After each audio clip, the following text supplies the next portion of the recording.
Hello, it's April 7th, 2014, episode number 15 of Weekly Woodworking Wrap-Up Review. Yes. Today I'm drinking Bristol Cone Brown Ale. Brown ales are by far my favorite, and this one is really good. This is from Yunta Brewing Company. Lots to cover today, so we're just gonna blow right through this. Today we're gonna talk about craft shows, bookends, and trees. Before we get into that, I got a new cabinet scraper. I did not have a cabinet scraper before. Veritas cabinet scraper. I also got the Veritas honing guide. I didn't have a cabinet scraper before. I did have a honing guide, but I had this cheaper one here. I just didn't like it too much. The blade slipped out. So I wanted to step up my game a little bit. Mark, I blame you for this, but this is really nice. I'm hoping to do a lot less sanding with this cabinet scraper and make shavings instead. That's my plan. I hate sanding, and so do my lungs. Some of you asked about my sharpening technique. I don't do anything special. I have this two-sided stone. I forget the grits, 4,000 and 8,000. I use this diamond plate to flatten the stone. Then I use the honing guide, sharpen on the stone, and then I follow that up with a leather strop, whatever that thing is called. I rub that on the leather and then take the blade on that for some final polishing. So that's my sharpening technique. Nothing special. It works for me. Let's not mess around and dive into the videos. You ready for this? That's really good. Look at that. Look how brown that is. That is really good. This first one, this is called the National Hardwood Forest Foundation with Tommy Mack. This was put out by Woodcraft, and I love this video. It's well done. Tommy Mack is the host of this video. It's geared towards kids, and he's building a planter box, and basically he's got this little kid with him. He asks her, where does this wood come from? And she's like, a tree. And then he actually goes through and shows you the process of the tree becoming a piece of wood in his wood shop to make this planter. Great video, very informative. One of the facts that I learned in this video is there are more trees in North America today than there were 50 years ago. That's incredible. A lot of us are very concerned about using the wood and the trees that we're using to make all these fun projects. But the fact is that trees are a renewable resource. We cut them down and we can grow some more. So as long as you get your wood from a good source, don't feel bad for making things out of wood. This next video is Curly Cherry Chest of Drawers Building Process by Doucette and Wolfe Furniture Makers. This is a very beautiful chest. Check this out. It's a nice relaxing video. They're just showing you the build process from beginning to end. I love watching the process of others. This is a great video, so check that out. As most of you probably already know, there are like 162 bookend videos that came out. And Jack Howling got this together. Jack Howling emailed a bunch of content creators and said, hey, let's all put out a bookend video on this Friday date. And he emailed me. I said I was going to do it. I got crazy busy with this craft show stuff. Didn't have time to do it. So Jack, I'm sorry I did not come through for you, but many other people did. And so here's a quick list of a bunch of people that did. I'm not going to go through all of them. Steve Ramsey has a great list of everybody that made the videos, and I will post a link to that. You can ask 20 different woodworkers to make a set of bookends, and you're going to get 20 completely different bookends. That's the great thing about what we do, is it really allows us to be very creative, and that's why I love this sport so much.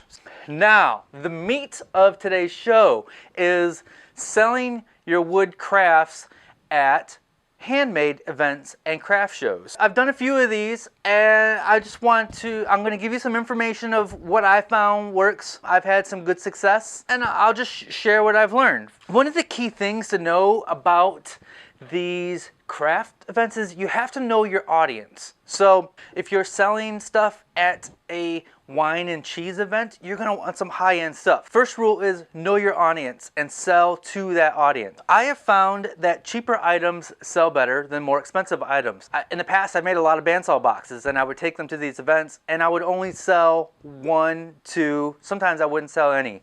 They're going to these events, and they don't know what they're going to buy. These are spontaneous purchases, and so they're not always ready to spend $150 on a little box. And so I found like the cheaper stuff that I make in like pencil holders and cutting boards and whatever, that sells a little bit better. Presentation matters big time. You just can't go and throw all your stuff on a big 6-foot table and hope everything sells. You have to present it in a way that invites people to come over and look at it. I invite people to pick up my stuff and touch them. Sometimes people are afraid to touch, and I was like, yeah, go ahead and touch it. It feels amazing, you know? Presentation does matter, so you have to work on your displays and know ahead of time of how you're going to display all your work. Don't just show up and in 10 minutes hope you can set everything up. So presentation matters. Another thing that I found is there is never enough time to get ready. No matter what, there is never enough time. I'm out of time already. I'm gonna have a decent display, but I did not get a chance to build the displays that I want. In the future, I'm gonna get rid of tables. I'm going to group my different items together. And so like cutting boards will be over here on this little platform, and boxes will be over here on this platform, and supplies for artists will be over here on this platform. And that's how I'm gonna do it in the future. Did not have a chance to do it this time. So there's never enough time to get ready for these events. If you're not familiar with Etsy, check out Etsy.com. Whatever I don't sell at these events, I'll just throw up on Etsy.com. You're then exposing yourself to a huge potential audience. If you do your marketing and your social media right, and people are sharing your stuff, you can get in front of a lot of eyeballs on Etsy. To make that work, you have to have a social media presence. So you have to be on Facebook and Twitter and possibly Instagram. As you build your audience, you can then share links with people, and then those people can become customers, or they might like what they see and then they'll share it, and then their friends could possibly become customers. And I suggest not using your personal Facebook page as your promotional page for woodworking. That's because you might post a picture of your kid eating spaghetti, and then you might post a picture of something that you made that you're trying to sell. Those two things don't go together. Keep your kids eating spaghetti different from the stuff that you're selling. Come up with a name for your shop and start branding yourself. Think of a color palette, think of a look, and market yourself through social media and through Etsy, and get a website. It's important to be able to take credit card payments at this because not everybody carries cash anymore. So I use my phone. I have a little thing that plugs into the headphone jack that I can take PayPal payments. So have a way to take credit card payments, and that will just gives your buyers more options. Something you want to keep in mind is you need to check your local laws because you might need a vendor's license to sell at these things. Where I'm at, it costs 25 bucks here in Ohio to get a vendor's license, and then you have to report your taxes quarterly. Check your local laws and get a vendor's license. The most important tip I can give you when selling your stuff at craft shows and handmade events is make and sell good stuff. Make stuff that people want. Make good stuff. The biggest question that I got from everybody, pricing. How do I price my work? And the answer to that is, I don't know. What I do is I guess. I make up a number and then I start to sell something. If it doesn't sell, next time I'll lower my price. If it does sell and I've sold a bunch of them, next time I will raise my price. My prices are different almost every show. I'm trying to find that perfect price that doesn't scare people away, that I still make as much money as I can, because I spend a lot of time making these things. I want to get as much as I can, but I also want people to buy that. Find items that you can batch out. As you can see here, I have 13 of these wine displays, okay? Goes over a wine bottle. Put a couple wine glasses on there. This is a quick project. And if you can batch them out and make a bunch at the same time, it doesn't take a lot of time to make these. And so I try to find items that I can batch out that I can sell at a low price and actually make a lot of money. It's really important to remember that all of these items are made with your hands and your brain, okay? So don't be afraid to price something high, because you made this with what was given to you. You made these with your hands. This is your craft, okay? So don't be afraid to price high. These things, they weren't made in a factory. They weren't made by a machine. They were made by usually one person in their garage or basement or in their shop. Another way to figure out a good price is look on Etsy. Find similar items and see what people are selling them for on Etsy. And the trick to that is find sellers that have sold stuff. If you go to the seller's profile, you should be able to see how many items they have sold. If they've sold 0 to 5 things, I would ignore that and find the person that has sold 100, 200, 300 things and see how much they are selling their stuff for. Those experienced Etsy sellers can give you a great starting point when trying to price your work. That's what I have to say about pricing. It's a game. You have to play the game. I don't use the formula of it took me this many hours, I charge $40 an hour, I use $15 in material, and that's my price. That doesn't work that way in crafts. Remember, you love to do this even if you're not getting paid. So try to keep that in mind, okay? A lot of us, we just want to make enough money to keep the hobby going so I can then go to my hardwood dealer, get some more wood, or I can get a new tool. That's my plan for this weekend show. I want to make enough money to go get a new tool. Good luck with your pricing. I know it's not a very straightforward answer, but that's what I have and that's what I do. I think that's what a lot of people do. So emails. I will be retiring at the end of the month and want to spend more time making shavings. I have been told by many people that you can't make money at craft shows. I'm not looking to earn a living at this, but would like to be closer to a dollar neutral hobby by selling goods to get money to buy more wood. The woodworking things I do most are turned items, jewelry boxes, and cutting boards. Also, do you know the best way to get into shops and galleries and sell on consignment? Thanks, Ira, otherwise known as Big I. Well, Big I, you can totally break even doing this. I guarantee you that. What you don't sell at craft shows, you can sell online on Etsy. You also need to look for the right craft shows, or handmade shows as we like to call them. And no offense to churches and schools, but church and school craft fairs are not the places where you're going to sell your stuff, okay? You want to look for juried handmade shows. You want to look for these shows that are put on by your local arts commission or an art-based organization. These are the shows where you make money at. If you enter into craft shows where anybody can enter, you're putting yourself in a pool of probably not so good craft makers. But if you put yourself in a juried show where you then get accepted because your work is good enough, then you are going to be amongst other great craft makers, and these are the shows that make money. These are the shows that people want to go to and spend their money. To get into shops and galleries, that's a real easy answer. All you have to do is ask. Just go into a shop and say, hey, can I sell my stuff here? What percentage do you take out? I currently have stuff at a local gallery and a local art supply dealer. You don't want to just blindly walk into a shop that you've never been to and say, hey, can I sell my stuff here?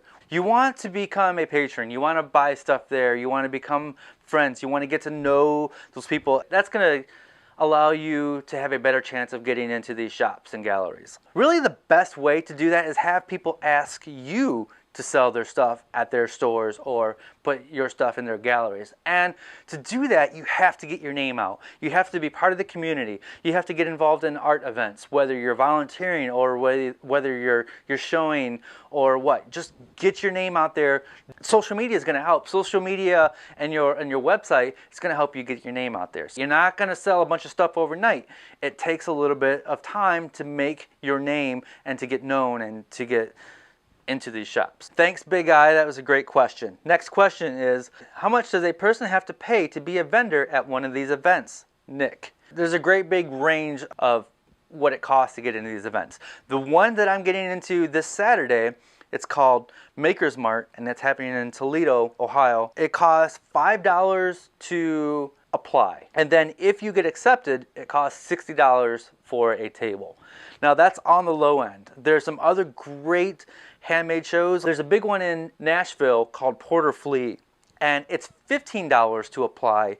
And if you get accepted, your table costs $175 to $250, depending on the type of booth that you want. They even go way higher than that. So the Ann Arbor Street Fair, which is a 3-day event, that costs $650 for a booth. So the price ranges a lot. Nick, thank you for the question. I hope that helps. How do you differentiate yourself in a flooded market? Seth. Well, I design my own items. They are unique. My brain came up with the boxes that I made. So that's what separates me from somebody else. Plus, there's not a lot of woodworkers at these handmade events. I think that makes it a little bit easier for me to get in because I'm not competing against a bunch of other woodworkers. They don't want an event full of just jewelry makers or knitters or photographers. They want a wide variety to get more people to come. And frankly, here in Toledo, not a lot of woodworkers, so I can easily get into these events here. Branding. What makes me different from everybody else is I come from a marketing background. I've got a logo, I've got a color palette, I've got business cards, I got all these materials, I got a website and a social media presence. Branding is a big part of it. I think I'm fairly good at self-promotion just because of my marketing background. So thanks, Seth.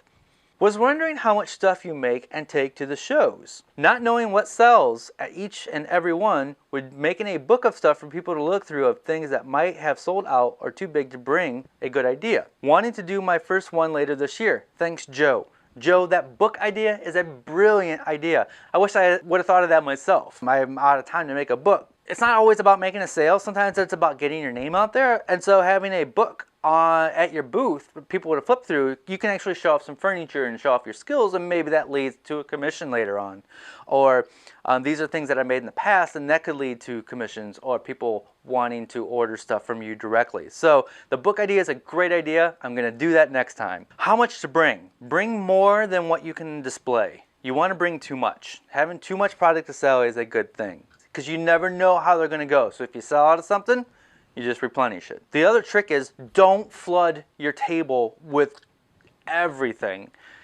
Leave some space between the pieces and don't put out too much, because what happens is your visitors to your booth will get paralyzed by choice and then not buy anything.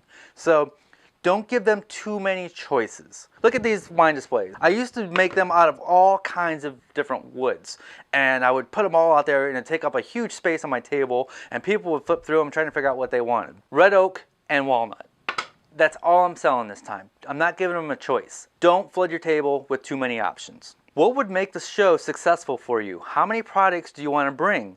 What other preparations do you do for it? Jason. Money, money, money, sales, and money. That is what would make the show very successful for me. I want money and sales. That's what I'm there for. I also want to make connections with other artists and creators. It's important for me to be accepted into their world because I want to be part of that community, and that's going back to getting your name out there and being part of the community. When you work as a group of creators together, you have a lot more power than if you're just an individual. So I want to be accepted into my local art community, my local handmade community. I want to make connections when I do these things. Some things that I do to prepare for these, you have to go to the bank beforehand and get cash. So some people are going to pay in cash and you want to be able to make change. If you're using your phone to take credit card payments, make sure your phone is charged. It's going to be a long day, so you want to bring food and refreshments. You need to have business cards and bring all your supplies and your displays, and make sure you have everything set up the night before at home, and to know how you want everything set up, and make sure you are well prepared mentally and physically with your stuff. So that's what I do. I wanted to show you a couple of things that I'm going to be selling. This is my first attempt at little succulent planters. I tried to be a little unique in my designs. These here will probably go for about 30 bucks a piece. Then I got this three-way succulent holder. This will probably go for about 50. I'm also selling some pens.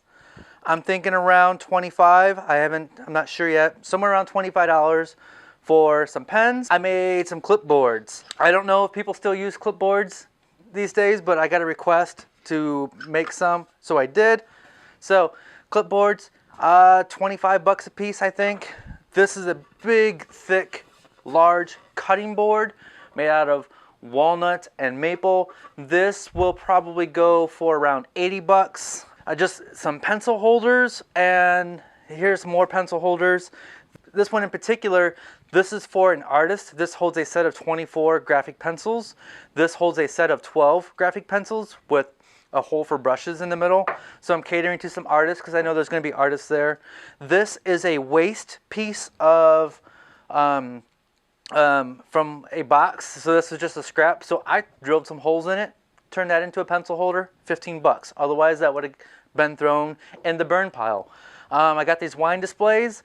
These will go, let's say 25 bucks a piece. I've got some boxes for about 100 bucks a piece. That's not everything that I'm selling, but that's a good sampling of what I'm doing. I've never made the wood planners before. I got a good reaction on Facebook, so I think they'll sell. I'm not sure if the price is right. That's one of the things. I'm going to throw them out there for 30 bucks. If people don't buy them, I've charged too much. If they all go in the first hour, maybe I didn't charge enough for them. The event is actually taking place on what is known as 419 Day here in Toledo. 419 is our area code. I'm not sure if in other countries you guys have area codes, but where we're at in the United States, the first 3 digits of your phone number is your area code. And so the Toledo area is area code 419. And so it's called 419 Day because it's happening on April 19th. I am selling these wall hangings of Ohio. Here in Toledo, Ohio, people take pride in where they're from. And so I got this Ohio hanging made out of bubinga and some Baltic birch plywood. That's gonna go for about 50 bucks. And then I got this piece. I think this is gonna go for 150 bucks. This says 419 in the shape of Ohio. Once again, that's made from bubinga and Baltic birch ply. It's got the little crisscross corners there. That's my big piece. I try to do one large art piece at these events every time. Last year for the spring event, I had a Super Mario Brothers art piece. You can check that out here. That sold for, I think, 250 bucks within the first half hour of the show. I try to have one high priced item out there every time. That's a sampling of what I'm going to be selling. All right, guys, that about wraps it up. You can email me, david@drunkenwoodworker.com, for more questions. Next week, I'm going to report back on how I did at the show. Hopefully, I am successful and all the tips that I just gave you work on myself. If I don't sell anything, then everything I just told you is crap. And I hope that's not the case. So next week, I'm going to report back with everything. And so wish me luck. So have a great week. Stay passionate and make something. To keep up with me, subscribe to my YouTube channel and follow me on Facebook, Google+, Twitter, Pinterest, Tumblr, Instagram, and Etsy. And be sure to check out my website at drunkenwoodworker.com.